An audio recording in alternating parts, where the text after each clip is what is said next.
하나님의 평안만이 우리 가운데 넘치기를 원합니다. 우리가 어떠한 상황이 있을지라도 하나님이 우리와 함께 하시고 그 평안이 함께 하신다면 능치 못할 것이 없겠죠. 그런 믿음으로 우리 날마다 승리하는 우리 성도님 되기를 주의 이름으로 축복합니다. 사랑하는 여러분, 우리 삶은 마치 바람이 거세게 부는 이 바다를 작은 배를 타고 건너가는 것과 같습니다. 어디서 어떻게 불지 모르는 이 바람과 같은 변수, 늘 변수가 문제인 것 같은데요.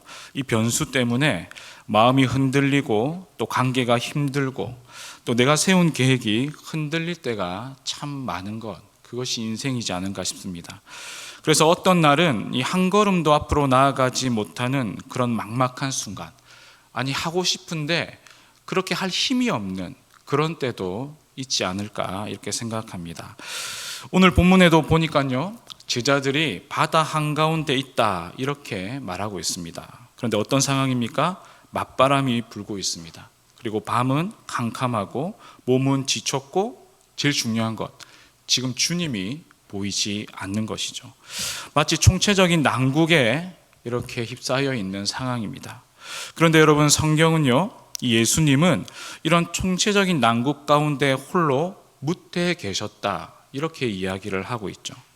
그렇다면 제자들 마음에 이런 생각이 또 들지 않았겠습니까? 나는 지금 바다에서 고생하는데 주님 어디에 계신가? 나는 혼자서 지금 노를 이렇게 힘겹게 젓고 있는데 주님 왜 아무 말도 안 하시는가? 왜 안 도와주시는가? 주님 멀리 계시네? 주님 안 보이네? 이런 마음들이 들지 않겠습니까? 바로 이런 순간에 우리의 마음이 둔해지고 강팍해지는 것 같습니다. 그래서 본문 52절도 제자들의 상태를 이렇게 말하고 있는데요. 52절 하반절입니다. 그 마음이 둔하여졌습니다. 지금 마음의 상태가 둔해졌다고 말합니다. 바다가 그들을 둔하게 만들었다기보다는요, 바다 한가운데서 그들의 마음이 얼마나 쉽게 둔해지는지를 지금 성경이 마치 보여주고 있는 것과 같죠. 여러분, 얼마 전까지만 해도 이 제자들은요, 오병이어의 기적을 보았습니다. 이 보리떡 5개와 물고기 2마리로 장정 2,000여 명을 먹이시는 예수님의 놀라운 능력을 보았죠. 그들은 기뻐했고 놀라워했습니다. 그런데 그 기뻐하고 놀랐던 마음이 바다 가운데 바람 만나니까 순식간에 어떻게 되었다고 말하고 있습니까? 마음이 둔해져 버렸다 이렇게 말하고 있죠. 여러분, 우리도 주님이 보이지 않는 시간, 기다림이 길어지는 시간일수록 우리도 마음이 점점 굳어지고 단단해지는 그럴 때가 참 많은 것 같습니다. 주님이 보이지 않으니까. 그런데 여러분, 오늘 보면 48절을 보니까요, 성경은 조금 다른 시각으로 오늘 말씀을 풀어내고 있습니다. 우리 6장 48절 말씀인데요, 우리 함께 읽어보겠습니다. 시작. 제자들이 힘겹게 노 젓는 것을 보시고 밤 사경쯤에 바다 위로 걸어서 그들에게 오사.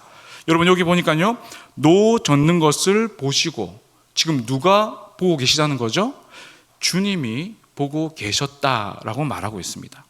그리고 주님이 사경 때쯤에 왔다 이렇게 표현하고 있죠. 여러분, 주님이 보고 계시고 주님이 사경쯤에 왔다는 것은 어떻게 해석할 수 있습니까? 주님이 제때에 오셨다라고 우리는 이해할 수 있습니다. 그래서 주님이 오늘 우리를 수요 기도의 자리로 불러주신 이유가 있다 이런 생각이 좀 들었습니다. 여러분, 수요 기도회는 어떤 자리입니까? 주일 지나고 3일을 지냈지만 얼마나 많은 이 일들이 있었겠습니까? 마음이 둔해지는 일들이 있겠습니까? 이 수요 기도회 때 이 둔해져 버린 마음을 토로하는 것이죠. 그런데 토로하는 것을 넘어서 또 어떻게 합니까? 주님이 여전히 보고 계시구나, 주님이 나와 여전히 함께하고 계시는 것을 다시 한 번 더 깨닫는 자리가 바로 수요 기도회의 자리인 거죠.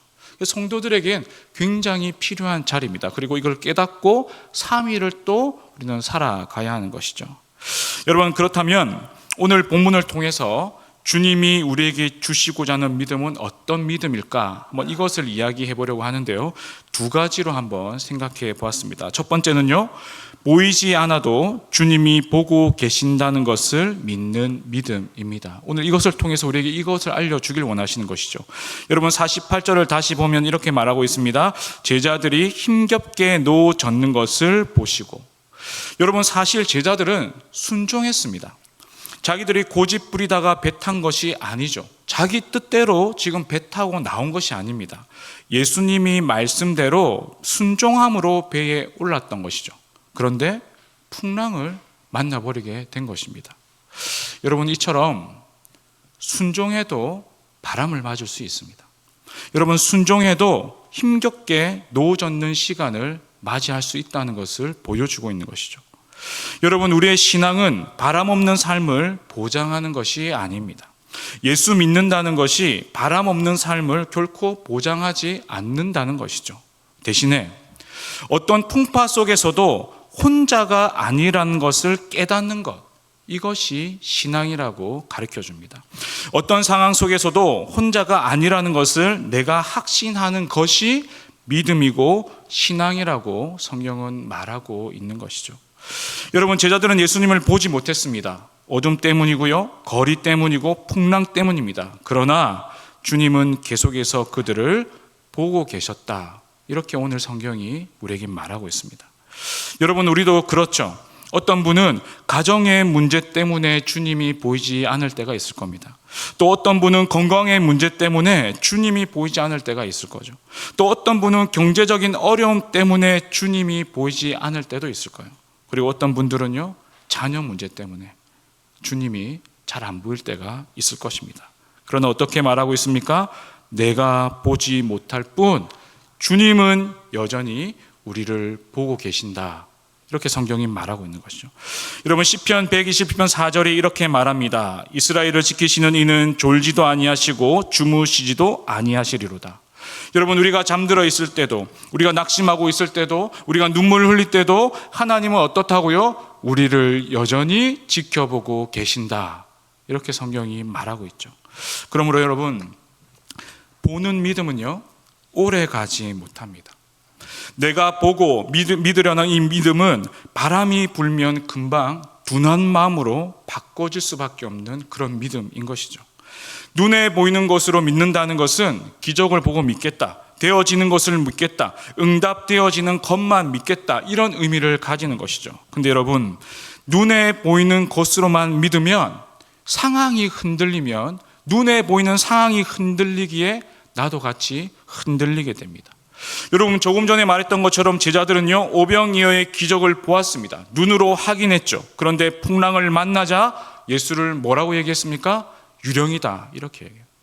믿음의 주 대신 기적을 베푸신 예수님을 눈으로 봤음에도 불구하고 풍랑 한번 만나니 예수를 유령이다, 이렇게 말하고 마는 것이죠. 여러분 기적을 보았어도 그 기적이 믿음으로 연결되지 않으면 우리의 마음은 쉽게 둔해지기 마련입니다. 여러분 의외로 내가 기적을 보고 뭔가 일이 그럴듯하게 되어지는 것을 내가 경험하면 그것이 내 믿음으로 작동할 것 같지만 의외로 믿음으로 작동하지 않을 때가 훨씬 많은 것 같은 거죠. 그래서 진정한 믿음은 언제 나와 연결이 되는 것입니까? 내가 보지 못해도 그분이 나를 여전히 보고 계시다는 그 믿음이 자라고 그 믿음의 확신이 내게 생길 때 그 믿음이 언제나 바다에서 나를 건져내고 그 믿음이 나를 파도에서 건져내는 것이죠. 여러분 광야를 지났던 이스라엘 백성들도 마찬가지지 않습니까? 홍해가 갈라지고 하늘에서 만나가 내리고 반석에서 물이 나왔습니다. 여러분 이보다 더 큰 기적을 경험한 민족, 사람이 어디 있겠습니까? 그런데 이들은 어려움만 오면 하나님을 즉각 원망했습니다. 물이 떨어지자 원망하고 음식이 떨어지자 원망하고 고기가 없다고 원망했죠. 여러분 왜 이들은 기적을 보았어도 자꾸 하나님 앞에 이렇게 원망을 하고 있는 것입니까? 하나님이 자신을 덜 드러내셨기 때문이 아닙니다. 보이지 않아도 함께 하신다는 이 믿음이 약하기 때문에 그들이 눈에 보이지 않으면 당장 마음이 둔해지는 그런 깨어진 믿음, 그런 믿음만 가지고 있었기 때문인 것이죠. 그런데 여러분, 잠잠히 생각해 보면 우리도 마찬가지이지 않습니까? 기도해도 변하지 않는 가정, 성실히 일해도 풀리지 않는 내 문제, 헌신해도 당장 열매가 없는 이 현실 앞에서 마음속 깊은 곳에서 이런 생각이 막 떠오르면서 우리가 잔잔했던 마음도 요동치기 시작하는 것이죠. 주님이 원망스럽게 되는 것입니다. 별거 아니고 참 평안한 것처럼 보이지만 어떤 이슈가 탁 걸리면 그 마음이 갑자기 요동치게 되는 것이죠. 그러나 아닌 것이죠. 무엇이 중요합니까? 주님이 항상 보고 계시다라는 이 사실이 중요합니다. 그래서 성숙한 믿음은 내가 하나님을 본다가 아니라 무엇이죠? 하나님이 나를 보고 계신다, 이걸 믿는 것입니다. 하나님은 변함없이 나를 보고 계신다. 여러분, 내가 하나님을 보았다, 내가 하나님을 만났다, 이것도 아주 중요한 우리의 신앙이죠. 하지만 이것보다 더 중요한 것, 그분이 나를 항상 보고 계신다, 이 믿음이 중요합니다. 왜 그렇습니까? 바람이 불면, 거리가 멀면, 캄캄하면 볼 수 없는 연약한 인생이 나이기 때문인 것이죠. 그래서 여러분, 오늘 이 밤에 주님 나를 보고 계신다, 이 믿음에 붙드는 우리 모든 성도님 되기를 주의 이름으로 축복합니다. 여러분, 야곱도 이 사실을 깨달았습니다. 형 에서를 피해 도망하던 야곱은 광야에서 돌을 베고 잠이 들었죠. 그는 가진 것이 아무것도 없었습니다. 의지할 사람도 없었죠. 그런데 하나님께서 꿈 가운데 야곱을 찾아오셨습니다. 그리고 야곱이 깨어나 이렇게 고백을 하는데요, 창세기 28장 16절이 이렇게 말합니다. 야곱이 잠이 깨어 이르되 여호와께서 과연 여기 계시거늘 내가 알지 못하였도다. 여러분, 얼마나 놀라운 고백입니까? 하나님은 처음부터 항상 야곱을 보고 계신 것이죠. 그날 처음 보고 계신 것이 아니라 야곱이 이제 이걸 깨달은 겁니다. 주님은 자기가 도망치기 전에도, 광야에 오기 전에도, 돌베개를 베기 전에도 하나님은 이미 계셨고 하나님은 항상 보고 계셨다. 누구만 몰랐습니까? 야곱 자신만 몰랐던 것이죠. 그런데 이게 깨달아지니 그가 하나님 앞에 예배를 드립니다. 전혀 다른 예배를 드리기 시작하는 것이죠. 사랑하는 여러분, 우리의 인생에도 이런 고백이 필요하지 않겠습니까? 주님이 여기 계셨구나. 주님이 나를 지금도 보고 계시구나. 주님이 나를 떠나지 않으시구나. 오늘 이 밤에 성령께서 깨닫게 하셔서 나를 보고 계시다는 이 믿음으로 다시금 하나님을 온전히 바라보는 우리 모든 성도님 되기를 주님의 이름으로 축원합니다. 그래서 여러분, 주님께 바람을 멈춰 주십시오. 문제를 해결해 달라고 이렇게 기도하기 전에 이미 이 자리에 계신 주님, 이미 나를 보고 계신 주님, 지금도 오셔서 나와 함께 하시는 그 주님을 바라볼 수 있도록 믿음의 눈을 열어 주옵소서. 이것이 먼저 강구되는 오늘 이 밤이 되기를 주의 이름으로 축복합니다. 아멘. 여러분, 두 번째로 우리가 바다 가운데 있을 때 우리에게 필요한 믿음은요, 때를 살아내는 믿음입니다. 때를 살아나는 믿음. 여러분, 48절 말씀 다시 보면 이렇게 되어 있죠. 밤 사경쯤에 다시 바다 위로 걸어서 그들에게 오사 지나가려고 하시매. 여러분, 밤 사경은 새벽 3시부터 6시 사이입니다. 그러니까 새벽 바로 앞에 가장 캄캄한 타이밍이 바로 밤 사경이죠. 어부들에게도 가장 어둡고 가장 춥고 가장 지친 시간입니다. 다시 말해서요, 주님이 전혀 오시지 않을 것 같은 그런 시간인 거죠. 전혀 기대가 없는 그런 시간. 그런데 바로 그때 오늘 본문이요, 예수님이 오셨다라고 말합니다.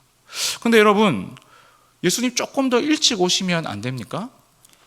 왜 풍랑이 시작되자마자 그때 오셔가지고 잠잠케 해주시면 얼마나 좋습니까? 늘 우리가 그거를 원하지 않습니까? 왜 더 일찍 오시지 않고 이렇게 시간을 보내셨던 것이십니까? 여러분, 그 이유는 주님께서는 주님의 때가 있기 때문입니다. 여러분, 오늘 본문을 보니까요, 지나가려고 하시더니 이렇게 이야기하는데요, 주님이 외면하고 그냥 지나가신다, 그런 뜻이 아니라 이것을 통해 주의 뜻을 보이시겠다. 또 다른 의미로는 주님이 가까이서 제자들이 어떻게 이 밤 사경을 살아내고 있는지 보시겠다는 의미가 담겨 있습니다. 여러분, 지치는 시간, 힘든 시간, 추운 시간, 외로운 시간, 이때를 어떻게 지금 살아내고 있는지 주님이 보시기를 원한다는 것이죠. 왜냐하면 이제까지 주님과 함께 지냈지 않습니까?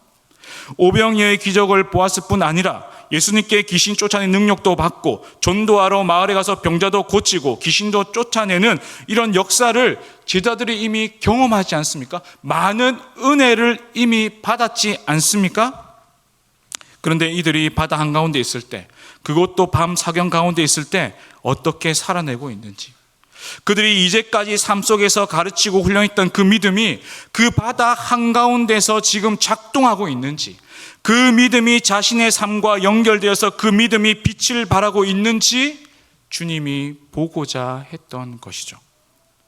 그리고 가장 적기에 주님이 찾아오셔서 내니 두려워 말라, 다시 이 제자들을 붙들어 주셨습니다. 그러므로 여러분, 진정한 믿음이란 게 무엇일까요? 진정한 믿음은 빨리 해결되기를 손꼽아 기다리는 것이 아니라고 성경이 말합니다. 주님 믿습니다. 주님 믿어요. 빨리 해결되기를 믿습니다. 빨리 풀어지기를 믿습니다. 그래서 앉아서 계속 언제 됩니까? 저는 계속 전 진짜 기도만 하겠습니다.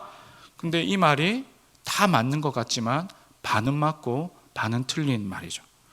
여러분, 주님이 우리에게 원하시는 것은 내가 주님을 신뢰한다면, 그분이 사경쯤에 오시는 분이라면, 주님의 때에 정확한 때에 오시는 분이시라면, 내가 그것을 믿는다면, 시간 속에서 일하시는 그 주님을 믿는다면, 그 기다리는 시간 속에 우리가 해야 할 것은 그 시간에 그 때에 맞는 삶을 내가 살아내는 것이죠. 주님이 오실 때까지 믿음으로 나의 때를 살아내는 것입니다. 여러분, 저도 인생을 살다 보니까요, 제가 말씀을 묵상하면서 제 삶을 돌아보니 제가 자녀의 때, 어린 시절이 있었더라고요. 그때는 징그럽지 않았습니다. 네, 기쁘어요. 자녀의 때가 있었고 청년의 때가 있었습니다. 그리고 결혼하니까 남편의 때가 있고 또 아빠가 되는 때가 있죠. 그리고 지금은 교육자의 때를 살아가고 있습니다. 그 20대, 30대, 40대, 근데 그때마다 내게 주어진 역할들이 있었던 것 같아요. 뭐 쉽지 않은 때도 많았던 것 같아요. 근데 바로 그때의 때를 잘 살아내는 것이 주님이 우리에게 원하시는 믿음이었다, 이런 생각이 듭니다. 그리고 주님께서 우리에게 믿음을 주시려는 이유 또한 나의 때를 잘 살아내라고 우리에게 믿음을 계속 선물로 주시는 것이 아닌가, 이런 생각이 있습니다. 여러분, 주님이 오실 때까지 남편의 때를 잘 살아내야 하는 것이죠. 가정의 짐을 혼자 짊어지려 하지 않고 겸손히 주님과 의지하고 나에게 짝으로 주신 아내와 그 삶을 나누고 상의하고 기도하며 마음을 터놓는 것. 제가 이렇게 문장을 썼지만 잘 안 돼요. 네. 그리고 주님의 오실 때까지 아내의 때도 잘 살아내야 되지 않겠습니까? 마음이 소원해도 감정대로 말하지 않고 살리는 말로 배우자를 세워가고 가정을 세워가는 것. 제가 제 아내한테 요구하는 거 아닙니다, 이거. 또한 주님이 오실 때 엄마의 때를 잘 살아내야 되지 않겠습니까? 아이의 변화가 더디다 할지라도, 아이의 진로와 길이 아직 더디다 할지라도 오늘의 기도를 포기하지 않고 통제하려 않고 오히려 계속 축복하고 위로하고 격려하면서 그 엄마의 때를 믿음으로 살아가야 되지 않겠습니까? 또한 주님이 오실 때까지 병상의 때도 잘 살아가야 되지 않겠습니까? 내가 몸이 약하지만 약할 때 강함 되시는 그 주님 바라보며 신뢰하며 살아가야 되는 것이죠. 또한 관계의 때, 여러분, 우리 인생의 외로움의 때도 있지 않습니까? 알 수 없는 외로움이 찾아올 때가 있습니다. 공허함이 찾아올 때가 있죠. 그거를 갱년기 이렇게도 말하고 있는데요, 제가 살짝 그때를 좀 지나가고 있는 것 같아요. 나만 십자가 진다라고 하는 그런 영적인 외로움이 있어요. 여러분, 그 외로움이 찾아올 때 어떻게 해야 됩니까? 이 외로움에서 머물지 말고 고독의 자리로 나아가서 하나님으로부터 내가 채워야겠다, 그때를 믿음으로 살겠다, 이렇게 해야 되지 않겠습니까? 여러분, 외로움과 고독의 차이 아시죠? 외로움도 똑같은 공허의 마음입니다. 근데 이 공허함을 채우기 위해서 사람 찾아다니고 여러 가지 내 마음 채워질 것들을 향해서 내 마음 쏟는 것, 이거는 외로움이죠. 근데 고독이라는 것은 여전히 외롭지만 이 외로움을 사람에게 세상에서 채우려 하지 않고 그런 거에 집착하지 않고 내가 주님 앞에 나가서 그분으로 체험받아야겠다. 이것이 고독인 것이죠. 이 외로울 때를 이 고독으로 살아내는 것, 이것도 우리가 믿음의 때를 살아내는 것이죠. 사랑하는 여러분, 이렇게 주님 오실 때까지 내 자리에서 무너지지 않고 내 마음에서 하나님을 놓치지 않고 내게 주어진 그 엄마의 때, 남편의 때, 부모의 때, 아내의 때, 학생의 때, 그런 것을 잘 살아내는 것이 바로 우리 주님이 우리에게 요구하시는 믿음이지 않을까 생각합니다. 사랑하는 여러분, 저는 여러분이 이 밤 사경의 때에 내게 주어진 나의 때를 믿음으로 잘 살아내는 은혜가 있기를 주님의 이름으로 축복합니다. 여러분, 눈에 보이는 변화가 없어도 내가 순종의 자리를 지키는 것, 말씀과 기도가 끊어지지 않도록 주님을 계속 신뢰하는 것, 내가 사랑을 포기하지 않는 것, 하나님을 향한 신실함을 놓치지 않는 것, 그렇게 밤 사경의 때를 잘 살아내고 있으면 우리 주님 반드시 오신다 약속하고 있습니다. 우리 주님 반드시 오시는 것이죠. 그리고 새벽이 반드시 우리에게 임할 것입니다. 여러분, 오늘 우리의 삶에 바람은 여전히 불 수 있습니다. 그러나 보이지 않아도 보고 계시는 그 주님, 정확한 때에 찾아오시는 그 주님을 믿는다면 우리의 마음은 무너지지 않을 것입니다. 우리의 마음은요, 강팍해지지 않을 것이죠. 사랑하는 성도 여러분, 혹시 지금 밤 사경이신 분이 있습니까? 이 사경은 상대적인 것이 아닙니다. 나보다 저 사람이 더 그럴 거야, 그렇지 않은 것이죠. 내가 힘들면 내가 지금 밤 사경 중에 있을 수 있습니다. 그런데 여러분, 기억하시기 바랍니다. 주님이 이미 보고 계십니다. 그리고 그분은 지금 걸어오고 계시죠. 오늘 이 수요 기도회가 이 돌짝팔처럼 굳어진 우리의 마음이 깨어지는 시간이 되기를 주 이름으로 축복합니다.